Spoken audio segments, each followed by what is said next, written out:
بسم اللہ الرحمن الرحیم الحمد للہ رب العالمین والصلاة والسلام على اشرف الخلائق اجمعین سیدنا و سید الاولین والآخرین حبیبنا و حبیب الہ العالمین امام المرسلین و خاتم النبیین ابی القاسم المصطفى محمد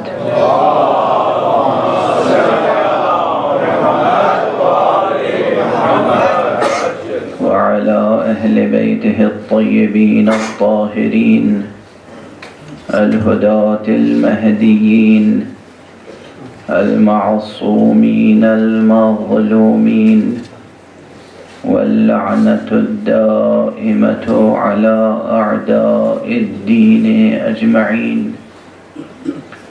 أما بعد فقد قال الله تعالى عز اسمه في محكم كتابه ومتقن خطابه بسم الله الرحمن الرحيم يا أيها الناس اعبدوا ربكم الذي خلقكم والذين من قبلكم لعلكم تتقون صدق الله العلي العظيم اللهم صل على محمد وآل محمد نعرہ تکبیر نعرہ رسالت یا رسول اللہ نعرہ حیدری یا علی محمد وآل محمد باواز بلند صلوات اللهم صل علی محمد وآل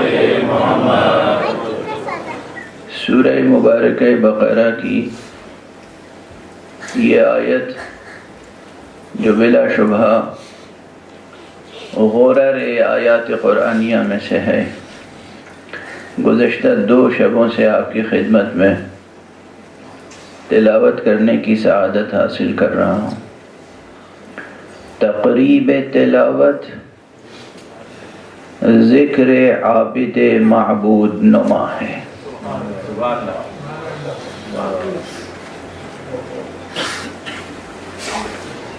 یہ شب و روز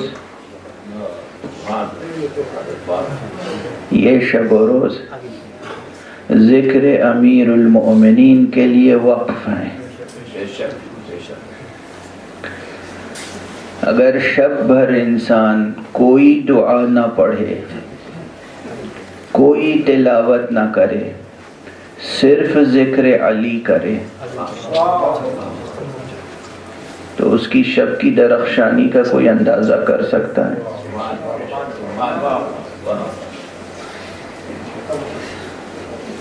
وہ علی جس کے روح گرامی پہ نظر ڈالنا عبادت ہو، اور جس کے ذکر میں ذکر حق سمویا ہوا ہو۔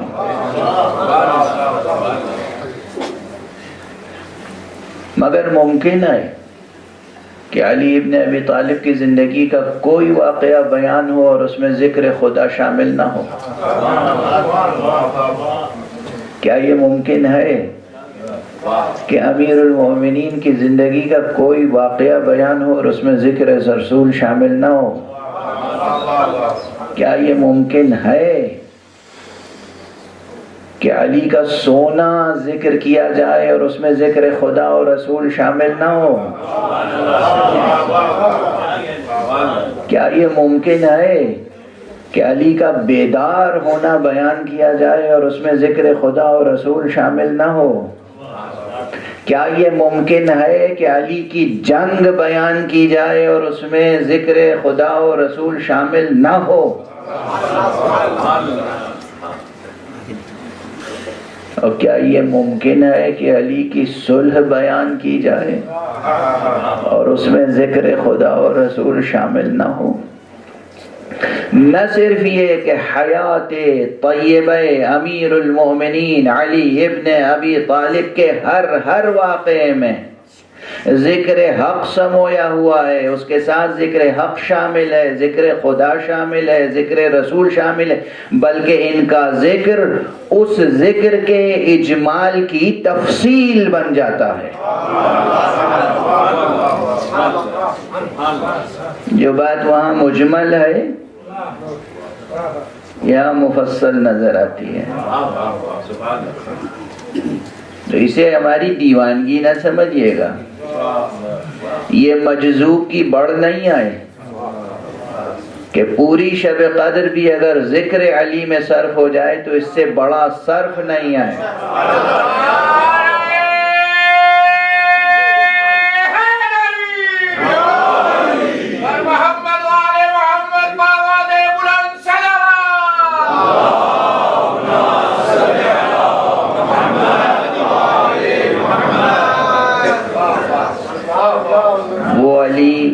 جس نے ایک شب زندگی بھر میں ایک شب بستر رسول پر سو کر اللہ کی تمام مرضیاں خرید لیں، اب اگر ہم یہ چاہیں کہ اللہ ہم سے راضی ہو جائے تو اس کے علاوہ چارہ نہیں ہے کہ شبوں کو ذکر علی کے لیے وقف کر دیا جائے۔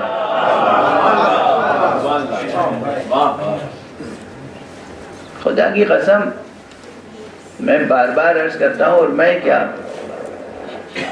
جتنے بھی اس در کے دیوانے ہیں سب کی زبان پر یہی ہے کہ زمانہ گزرتا جاتا ہے لیکن ابھی تک علی کی زندگی کا عرفان زمانے کو حاصل نہیں ہوا ہے۔ علی بہت بلند ہے، امیر المؤمنین علی، امام المتقین علی، یعصوب الدین علی، نبأ عظیم علی۔ آپ سمجھتے ہیں کہ یہ مطالب صرف جعفری مسلک کے اثنا عشری امامیہ مسلک کے مفسرین نے ذکر کیے ہیں؟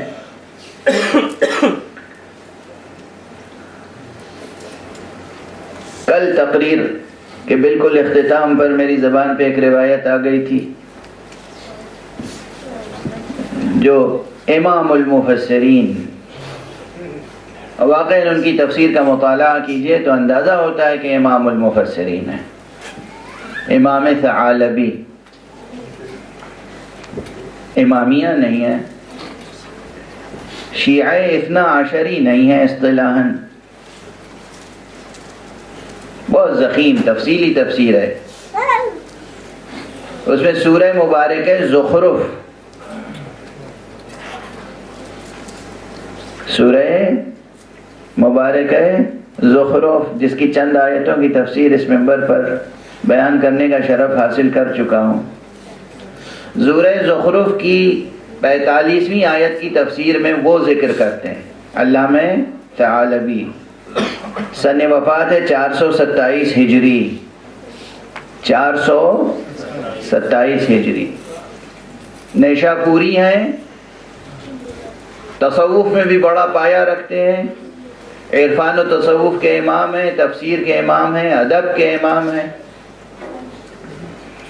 سورہ مبارکہ زخرف کی ایک آیت ہے کہ جس میں حق سبحانہ و تعالی نے اپنے پیغمبر سے کہا ہے وَاسْأَلْ مَنْ أَرْسَلْنَا مِنْ قَبْلِكَ مِنْ رُسُلِنَا، اے رسول آپ سے پہلے ہم نے جن نبیوں کو بھیجا ہے، جن رسولوں کو بھیجا ہے ان سے آپ پوچھیں۔ ظاہری وہ رسول گزر چکے، جناب عیسیٰ علیہ السلام و پیغمبر کے درمیان 500 برس کا فرق ہے، فاصلہ ہے۔ یہ جو تمام انبیاء گزر چکے ان سے رسول پوچھیں گے کیسے؟ اس ایک آیت میں کتنے اسرار پوشیدہ ہیں، کیا اختیار دیا ہے حق نے پیغمبر کو، اور کیا ولایت عطا کی ہے حق نے پیغمبر کو. آپ پوچھیں، اب مفسرین سے پوچھئے کہ کب پوچھا حضور نے اور یہ حکم کب ہوا؟ یہ اپنے اطلاق پر ہے یا مخصوص ہے؟ عام ہے یا خاص؟ مطلق ہے یا مقید؟ امر حق ہے مصطفیٰ کو. پیغمبر کو اللہ نے حکم دیا ہے آپ پوچھیں. اگر پیغمبر کو پوچھنے کا حق اور اختیار نہیں دیا ہوگا تو پوچھیں گے کیسے؟ قرآن کی آیت ہے، کوئی روایت تو نہیں ہے. مفسرین نے کہا یہ معراج سے مخصوص ہے. جب معراج میں حضور گئے تو ایک مرتبہ تو بیت المقدس میں، بیت المقدس جسے ہم آپ اردو زبان میں کہتے ہیں، وہاں نبیوں کو جمع کیا اور حضور نے نماز جماعت پڑھائی. اس کے بعد چوتھے آسمان پر تمام انبیاء کو جمع کیا. کیا اہتمام تھا شب معراج، کیا کیا اہتمامات تھے، کیا کیا اعزاز تھا. تمام نبی جمع ہیں، تمام رسول جمع ہیں، اور حق سبحانہ و تعالیٰ کی طرف سے فرشتہ آتا ہے، پیغمبر سے کہتا ہے وَاسْأَلْ مَنْ أَرْسَلْنَا مِنْ قَبْلِكَ، آپ سے پہلے جن لوگوں کو ہم نے بھیجا تھا ان سے پوچھئے. کیا پوچھئے؟ عَلَى مَا بُعِثْتُمْ، تم لوگ اے رسولو، اے معاشرہ مرسلین، تمہیں اللہ نے کن شرائط پر بھیجا تھا؟ اللہ اکبر. حضور نے پوچھا علامہ بعثتم، علامہ ارسلتم، کس بات پر بھیجا تھا؟ سب نے یک زبان ہو کر کہا علی ولایتک و ولایت علی ابن ابی طالب.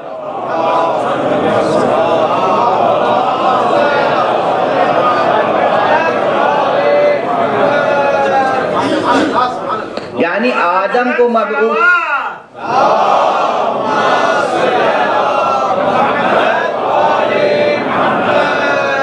ایک صلوات پڑھتے ہوئے ذرا آگے تشریف لے آئیں.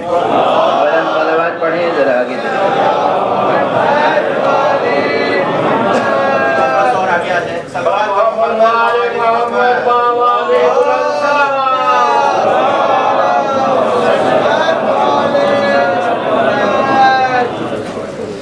صلوات بلند آواز سے پڑھیں اور آگے تشریف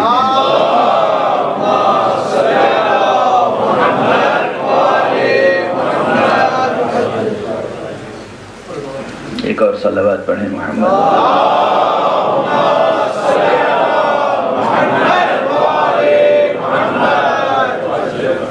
غور فرما رہے ہیں آپ؟ یہ روایت کہاں سے پڑھ رہا ہوں میں؟ تفسیر البرہان سے نہیں پڑھ رہا ہوں میں، یہ تفسیر قمی سے نہیں پڑھ رہا ہوں، یہ تفسیر علامہ طباطبائی سے بھی نہیں پڑھ رہا ہوں اس وقت. یہ میں پڑھ رہا ہوں تفسیر ثعلبی سے. ثعلبی بھی کہتے ہیں، ثعلبی بھی کہتے ہیں.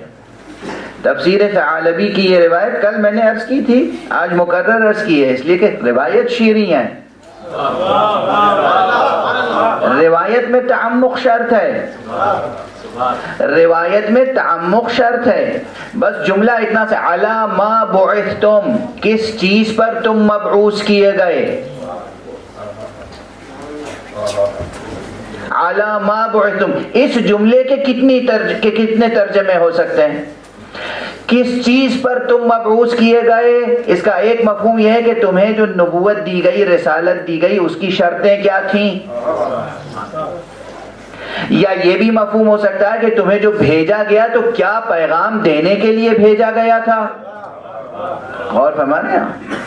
اچھا، اب پہلے مفہوم کو اگر سامنے رکھ لیا جائے، علامہ بعثتم جو ظاہر ہے، اظہر ہے، کن شرائط پر تم مبعوث کیے گئے؟ اور جواب سب نے کیا کیا؟ علی ولایت کا، اے مصطفیٰ آپ کی ولایت پر. وولایت علی ابن ابی طالب، اور علی ابن ابی طالب کی ولایت پر۔ اندازہ کیجئے اس ولایت کی کیا عظمت ہے۔ یعنی آدم مبعوث ہوئے، آدم نبی بنائے گئے بشرط ولایت محمد و علی، نوح رسول بنائے گئے بشرط ولایت محمد و علی، ابراہیم جد ہیں نسب میں مگر رسول بنائے گئے بشرط ولایت محمد و علی، موسیٰ و عیسیٰ اولو العزم پیغمبر ہیں مگر رسول بنائے گئے بشرط ولایت محمد و علی۔ اللہ اکبر۔ اب یہ بات معمولی نہیں ہے، راوی بھی عبداللہ ابن مسعود ہیں، علی ما بعثتم، کس چیز پر تم مبعوث ہوئے؟ علی ولایت کا۔ یہ ایک روایت کی عبارت پڑھ رہا ہوں میں، ہم مضمون اور قریب المعنی روایتیں اور بھی ہیں۔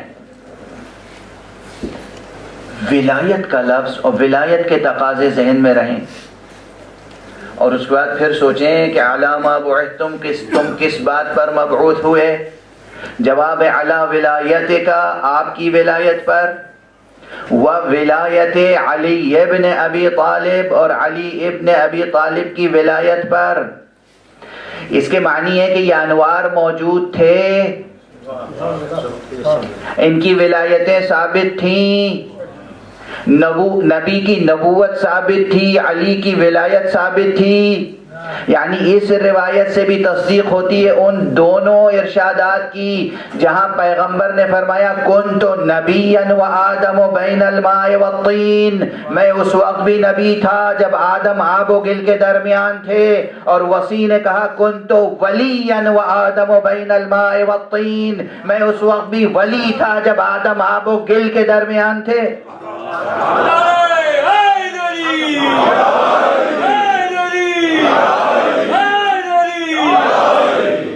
اچھا، وہ نبی تھے جب آدم تھے نہیں، وہ ولی تھے جب آدم تھے نہیں۔ اب جب آدم بنے اور آدم انسان بنے اور انسان نبی بنا اور نبی رسول بنا، اس سب مرحلے میں نبوت کا نور اور ولایت کا نور اپنی جگہ موجود تھا۔ جب انہیں ان کی ولایت کے شرط پر مبعوث کیا گیا تو ان سے جب کہا گیا تم ان کی ولایت کے ساتھ بھیجے جا رہے ہو، تو ان سے بھی تو کہا گیا جہاں انہیں مشکل درپیش ہو مدد سے دریغ نہ کرنا۔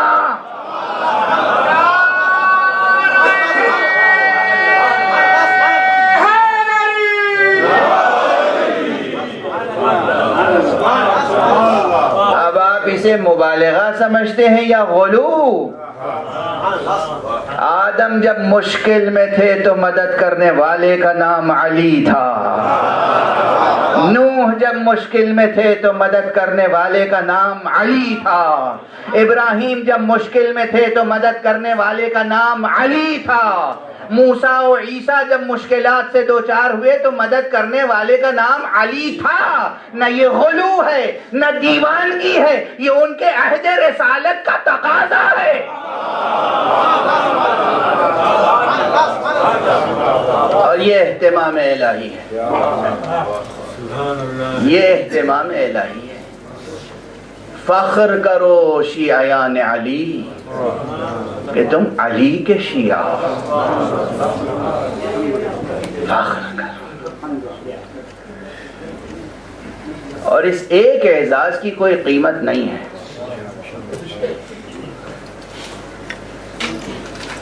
اگر یہ سند حاصل ہو جائے کسی کو کہ وہ شیعہ علی ابن ابی طالب ہے، اللہ اکبر،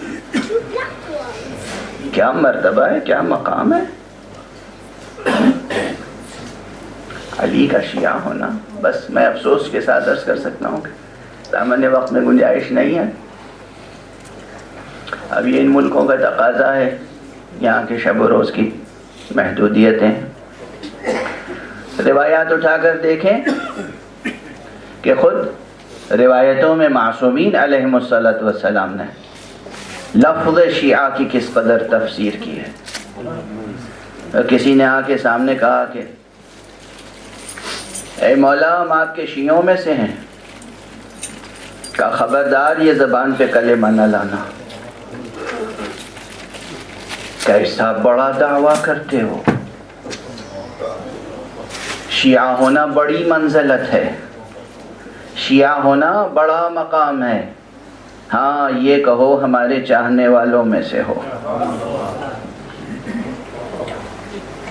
محبوں میں سے ہو، موالیوں میں سے ہو۔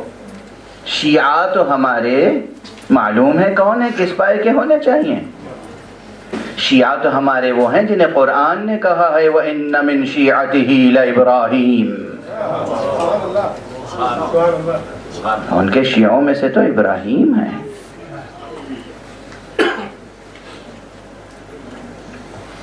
آپ سمجھیں گے کہ یہ غلو آمیز گفتگو ہے، حاشا وکلا۔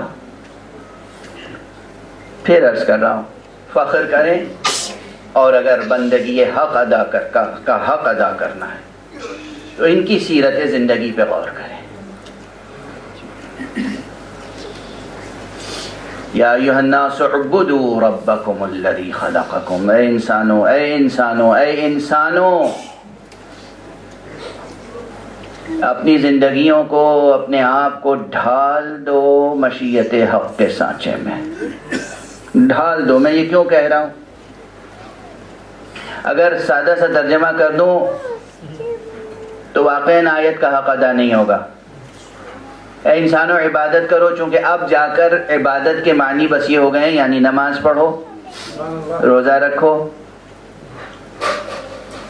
حج کرو، پوری زندگی میں ایک بار حج ہے، سال بھر میں 1 مہینے کا روزہ ہے، اور 24 گھنٹے میں 17-18 منٹ لگتے ہیں 17 رکعت نماز پڑھنے میں۔ باقی زندگی،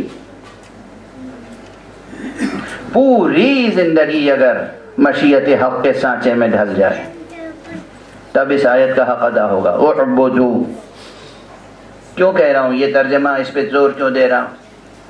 عبدا، عبدا، عابدہ، اس روٹ ورڈ میں جا کر تحقیق کیجیے گا۔ عبدا، عبد الطریق، یعنی ناہموار زمین ہو، کہیں نشیب و فراز ہو، اور اس کو کسی صورت سے ہموار کیا جائے، اس طرح ہموار کیا جائے کہ سواریاں، لوگ اس پر سے آسانی سے گزر جائیں، تو کہتے ہیں عبد الطریق، اس نے راستے کو ہموار کر دیا۔ ہمیں اپنے نفوس کو اس طرح ہموار کرنا ہے کہ ہر امر الہی جب ہم تک پہنچے تو طبیعت میں کوئی رکاوٹ نہ ہو۔ نفس کو، ذہن کو، طبیعت کو اس طرح ہموار کرنا ہے کہ کوئی بھی امر الہی ہو اس میں رکاوٹ نہ آئے۔ کیوں؟ کس لیے؟ کیسے؟ اس کا کیا فائدہ؟ یہ سوالات نہیں۔ آمنا وصدقنا وسلمنا،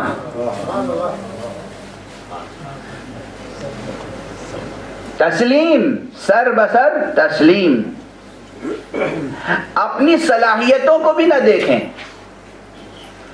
جو صلاحیتیں آپ سمجھتے ہیں آپ کے اندر ہیں، آپ کا خالق اس سے بہتر سمجھتا ہے آپ میں کیا کیا صلاحیتیں ہیں،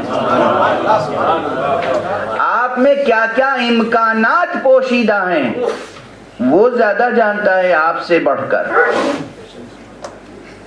یعنی اگر امکانات پر آپ کسی سے کہیے بھائی یہ کام کر دیجئے، وہ کہے گا کیا یہ کام میرے لائق ہے؟ یہ تو کوئی اور بھی کر سکتا ہے، مجھ سے اس سے بہتر کام لیجئے۔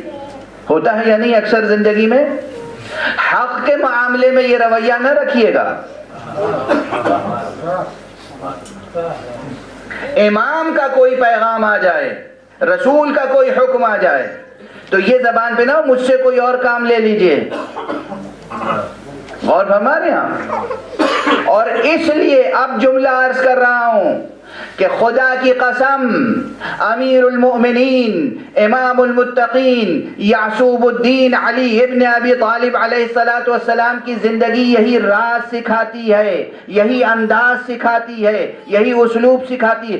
علی شجاع، علی بہادر، علی تلوار کی باہ پر پورے لشکر کو روک لینے والا علی، مگر اس کو ساتھ نہ لے جا کر اگر پیغمبر نے کہا آج تم سو جاؤ میرے بستر پر، علی نے یہ نہیں کہا مجھ سے کوئی اور کام لے لیجئے۔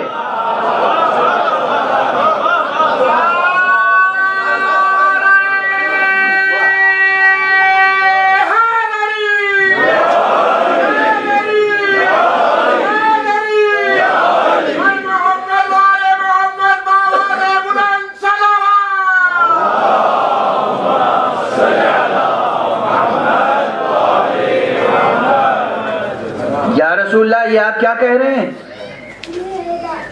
یہ آپ کیا کہہ رہے ہیں؟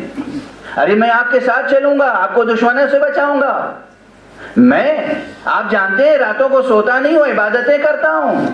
نہیں، کوئی عذر نہیں،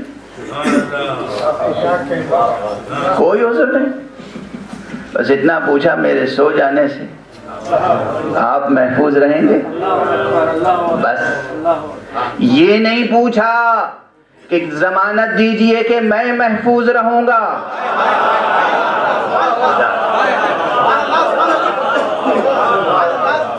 یہ نہیں پوچھا ضمانت دیجئے کہ میں محفوظ رہوں گا، یا رسول اللہ میں آپ کے بستر پہ سو جاؤں آپ محفوظ رہیں گے؟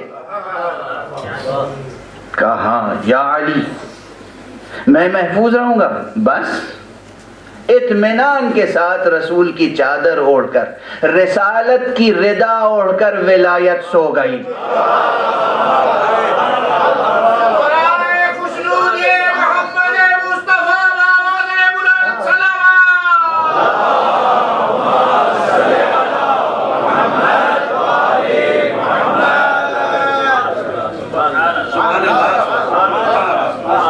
یہ علی، اس ایک رات سونے کی قیمت کیا ہو سکتی ہے؟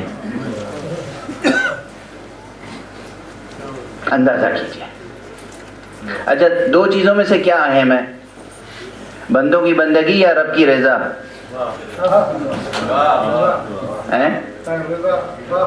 بندوں کی بندگی یا رب کی رضا؟ رب کی رضا اہم ہے، کوئی قیاس نہیں ہے۔ علی وہ ہے جس کی ایک ضربت، علی وہ ہے جس کی ایک ضربت کونین کی عبادتوں سے افضل ہے،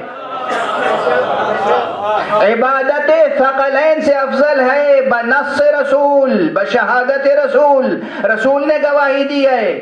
ضربت علی یوم الخندق، روز خندق علی کی ایک ضربت عبادت ثقلین سے افضل ہے۔ جب ایک ضربت تلوار کا، ایک وار علی کا، ذکر نہیں، عبادت نہیں، اصطلاحاً قیام نہیں، رکوع نہیں، سجدہ نہیں،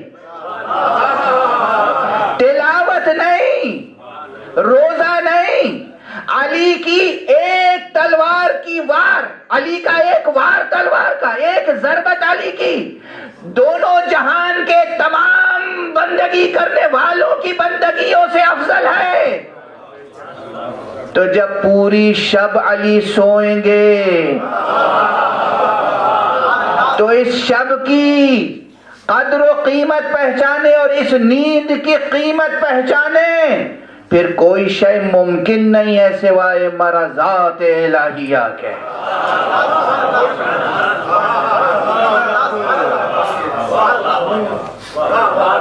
مرضات الہیہ۔ وَمَن يَشْرِ نَفْسَهُ ابْتِغَاءَ مَرْضَاتِ اللَّهِ، کون ہے جو اپنے نفس کو بیچے اور اللہ کی مرضیاں خریدے؟ یہ بھی قرآن کی آیت ہے۔ یہ علی کے سونے کا تذکرہ کر کے ہم جاگتے ہیں۔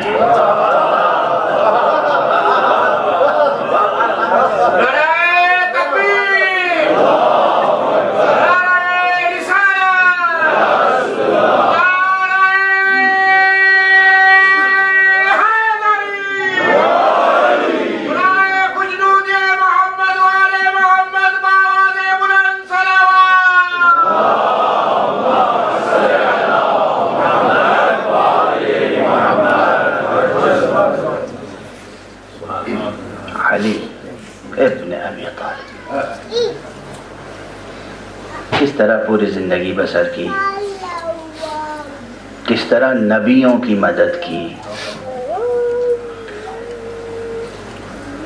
جس علی کی ولایت شرط نبوت و رسالت ہو، یہ بیچارہ مسلمان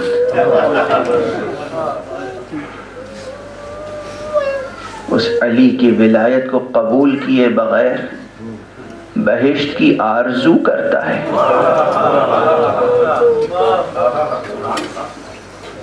سن لے یہ مسلمان، لاکھوں کروڑوں میل کی دوری سے بہشت کی خوشبو بھی نہیں سونگھ سکے گا اگر دل میں ولایت علی راسخ نہ ہو.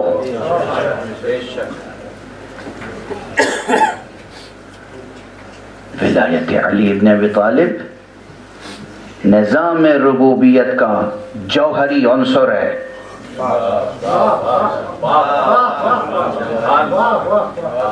ولایت علی نظام ربوبیت حق کا جوہری عنصر ہے.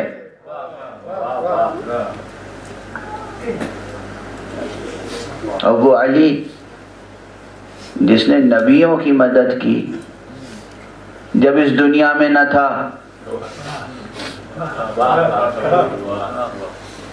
تو کیا وہ علی ہماری مدد نہیں کر سکتا جبکہ اس دنیا میں نہیں ہے؟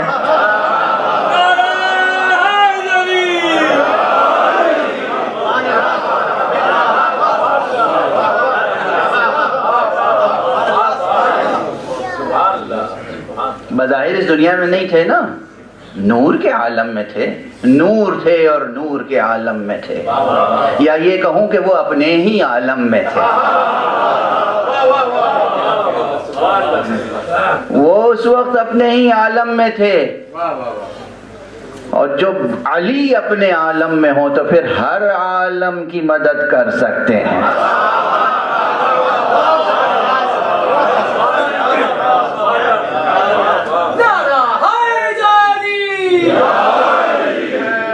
جب علی اپنے عالم میں ہو، جب علی اپنے عالم میں ہو تو ہر عالم کی مدد کر سکتے ہیں. علی نور ہے، نور کے عالم میں تھے، سب کی مدد کرتے رہے. آج بھی علی نور ہے، نور کے عالم میں ہے اور سب کی مدد کرتے ہیں. جن کے دلوں میں یہ نور ولایت نہ ہو، ان کی محرومی سی محرومی ہے.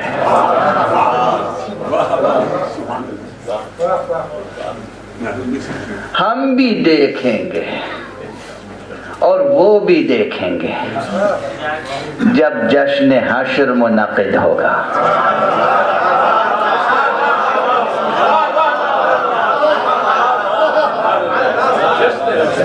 ہم بھی دیکھیں گے اور وہ بھی دیکھیں گے جب عید محشر آئے گی.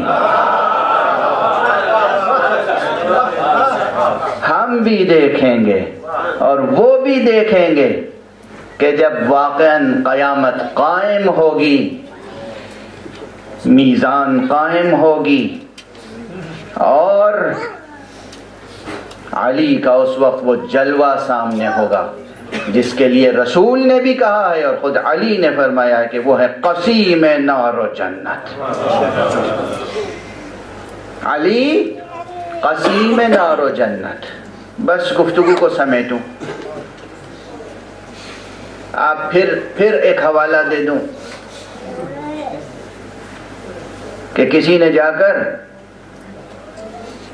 حضرت امام احمد ابن حنبل سے، کسی اور سے نہیں، حضرت امام احمد ابن حنبل سے پوچھا کیا یہ روایت صحیح ہے کہ علی نے کہا انا قسیم الجنت والنار، میں جنت اور دوزخ کا تقسیم کرنے والا ہوں؟ پلٹ کے امام احمد ابن حنبل نے کہا کیا رسول کی حدیث ہم نے تم سے روایت نہیں کی کہ علی کی محبت نہیں کرے گا مگر مومن، علی سے بغض نہیں رکھے گا مگر منافق؟ کہا بے شک آپ نے یہ روایت بیان کی کہ مومن کا ٹھکانہ جنت ہے، منافق کا ٹھکانہ جہنم ہے۔ علی بتاؤ قسیم نار و جنت ہوا کہ نہیں؟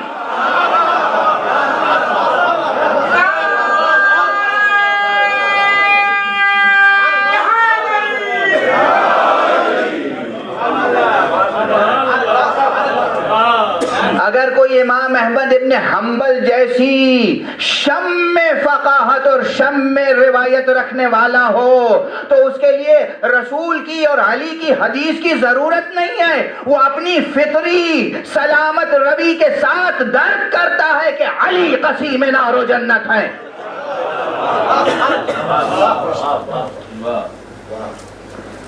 علی قسیم نار و جنت ہے۔ بس گفتگو تمام،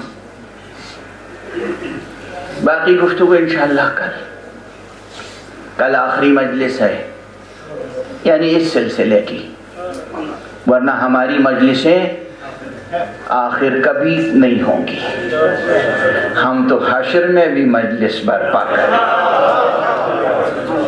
ہم تو بہشت میں بھی محفلیں برپا کریں گے۔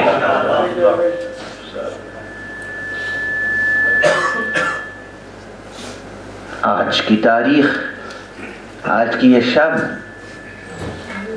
خصوصیت سے ذکر علی، اور وہ بھی ماتم علی، عزاداری امیر المومنین کے لیے مخصوص ہے۔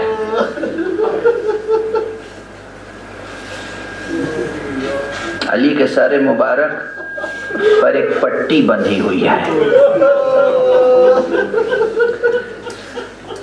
زرد رنگ کی پٹی ہے،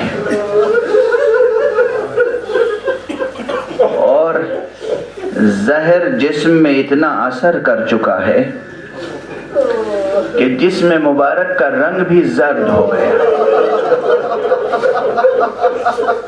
دیکھنے والوں نے کہا ہے کہ اس زرد پٹی کے اور علی کے چہرے کے رنگ میں فرق کرنا مشکل ہو رہا تھا۔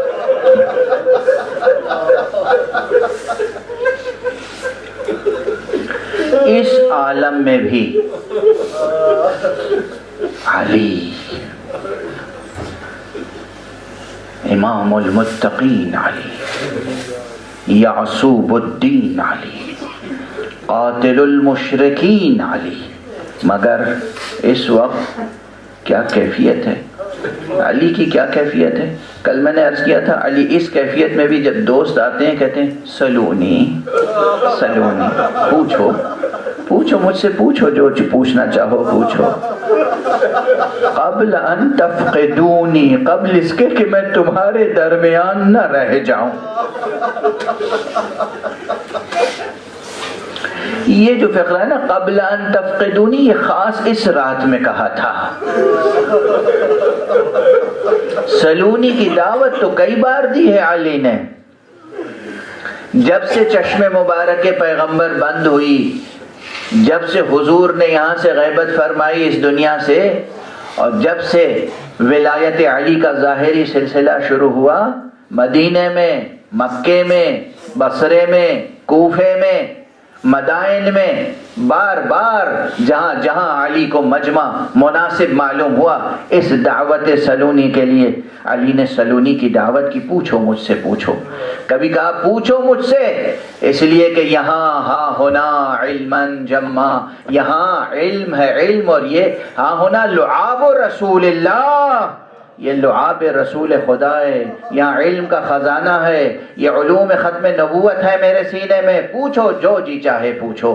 خدا کی قسم قیامت تک آنے والے واقعات سے علی باخبر کیا گیا ہے، علی کو خبر ہے، علی تمہیں بتائے گا۔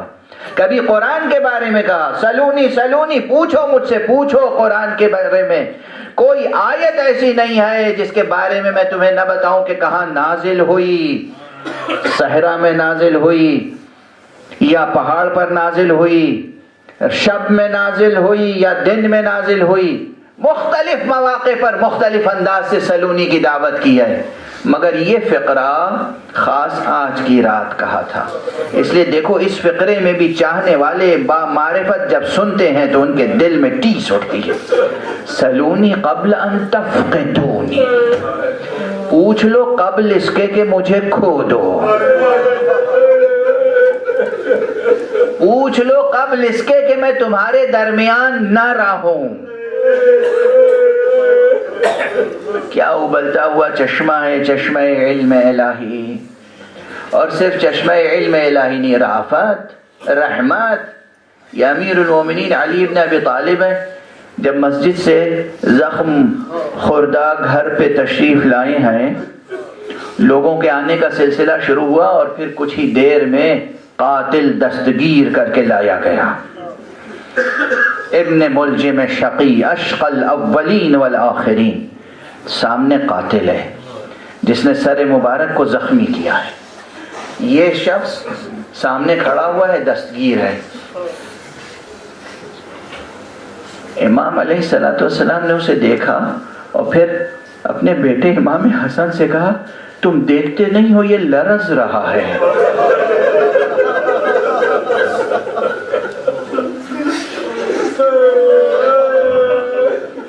تم دیکھتے نہیں ہو اس کو جو رسی باندھی گئی ہے یہ بہت سخت ہے۔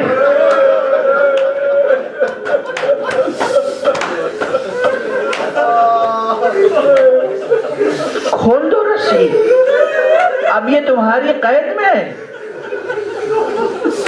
اور خیال رکھنا اسے رات بسر کرنی ہے، نرم بچھونے پہ سولانا۔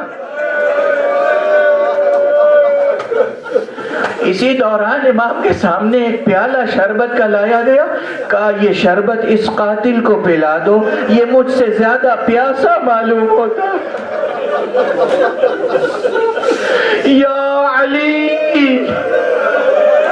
یا علی، یا علی، آپ قاتل کی مشکل کھلوا رہے ہیں، آپ یہ دیکھ رہے ہیں کہ زیادہ تیز رسیاں بندھی ہوئی ہیں، آپ یہ دیکھ رہے ہیں یہ لرز رہا ہے، آپ یہ دیکھ رہے ہیں یہ پیاسا ہے۔ علی آپ کو تو معلوم ہے آپ کی بیٹیاں کس طرح رسی سے باندھی جاتی، یا علی آپ کو معلوم ہے ایک رسن میں 12 گلے ہوں گے، جس رسن میں زینب ہوگی اسی میں حسین کی 4 سال کی بچی ہوگی، اور گلا گھٹ رہا ہوگا، ایک پیر اٹھاتی ہوگی کبھی دوسرا پیر اٹھاتی ہوگی، حاکم لعین باغی پوچھے گا یہ بچی کھڑی کیوں نہیں ہوتی، جواب دے گی میں کیسے کھڑی ہو سکتی ہوں، اسی رسی میں میری پھوپھی کا گلا بندھا۔